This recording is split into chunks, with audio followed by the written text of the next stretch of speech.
দিদি একটি simple party makeup দেখাও বা ডে মেকআপ লুক দেখাও, এরকম রিকোয়েস্ট আমাকে অনেকেই করেছে। নাও তোমাদের রিকোয়েস্ট রাখতেই নিয়ে চলে এলাম একটি পার্টি মেকওভার।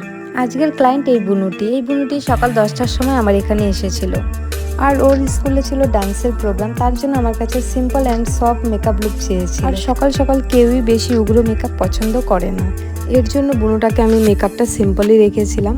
আর সেদিন ভীষণই গরম পড়েছিল, তাই আমি ওর হেয়ারটা আগে কমপ্লিট করে নিয়ে দেন মেকআপটা স্টার্ট করি। এখন দেখছো আমি ফেসে কোল্ড কম্প্রেশন দিয়ে নিচ্ছি। তোমরা চাইলে কোল্ড কম্প্রেশনটা নাও দিতে পারো, কারণ সেদিন গরম থাকার জন্য কিন্তু আমি এটা কোল্ড কম্প্রেশনটা দিয়ে নিয়েছি। তোমরা যারা বাড়িতে সাজো, মেকআপ আর্টিস্টের কাছে সাজো না, তোমরা এই ভিডিওটি দেখে নাও। তোমাদের কাছে যেসব ক্রিম, ময়শ্চারাইজার বা সানস্ক্রিন আছে সেটা কিন্তু ফেসে অ্যাপ্লাই করে নিতে হবে। তবে দিনের বেলা মেকআপের ক্ষেত্রে তোমরা সানস্ক্রিনটা ইউজ করতে পারো, কিন্তু রাতে কিন্তু সেটা দরকার নেই। আর দিনের বেলা কিন্তু সানস্ক্রিনটা কম্পালসারি। ক্রিম, ময়শ্চারাইজার অ্যাপ্লাই হয়ে যাওয়ার পর তোমরা কিন্তু ফেসে প্রাইমার অ্যাপ্লাই করে নেবে। আর অবশ্যই প্রাইমারটাকে ভালো ব্র্যান্ডের হতে হবে।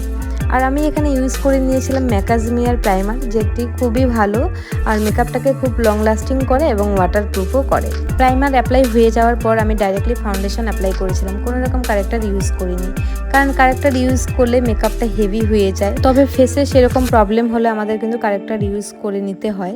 আর আমি দেখেছি এই বুনুটির ফেসে সেরকম কোনো প্রবলেম ছিল না, তাই কোনো রকম কারেক্টার ইউজ করিনি। তোমরাও চাইলে তোমরা কারেক্টার ইউজ করতেও পারো, নাও করতে পারো। ফুল ফেসে ফাউন্ডেশনটাকে ভালো করে ব্লেন্ড করে নিয়ে তারপর মেকআপ ফরএভার 52 এর লিকুইড কনসিলার অ্যাপ্লাই করে নিয়েছিলাম। তবে তোমরা দিনের বেলা চাইলে লিকুইড কনসিলার দিতেও পারো, নাও দিতে পারো।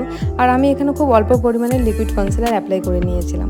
তারপরে আমি আই মেকআপ কমপ্লিট করে নিয়ে এখানে লাইনারটা টেনে নিচ্ছি, কারণ ও যেহেতু নাচবে, তো নাচার জন্য উইংসটাও অনেকটাই লম্বা টানা চেয়েছিল। আমরা জানি কত্থক বা রবীন্দ্র নৃত্যে উইংস টানলে ভালো লাগে। আর বুনুটি যেহেতু আমাকে বলেই ছিল, তাই আমি ওকে চোখগুলো খুব সুন্দর করে টানা টানা করে লাইনারটা পরিয়ে দিয়েছিলাম। আর তোমরা যদি চাও যে না তোমরা উইংস টানবে না, সেটা তোমাদের উপর ডিপেন্ড করছে, তোমরা নাও টানতে পারো। এখন আমি এখানে পিএসির একটি লিপস্টিক পরিয়ে নিচ্ছি রেড কালারের। আর তোমরা যদি কেউ নিউড কালার লিপস্টিক দিতে চাও দিতে পারো, পিএসির নিউড কালার লিপস্টিকগুলো খুবই ভালো।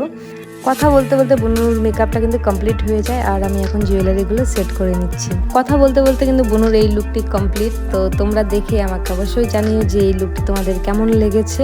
মেকআপের কিন্তু কোনো স্টেপই আমি স্কিপ করিনি, সব কিছুই কিন্তু অ্যাপ্লাই করতে হয়েছে।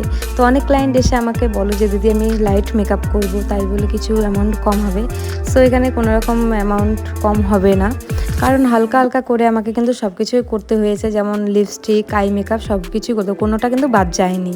আশা করি তোমরা সবটাই বুঝতে পেরেছো। আবার দেখা হবে অন্য কোনো ভিডিওতে, ততক্ষণের জন্য বাই।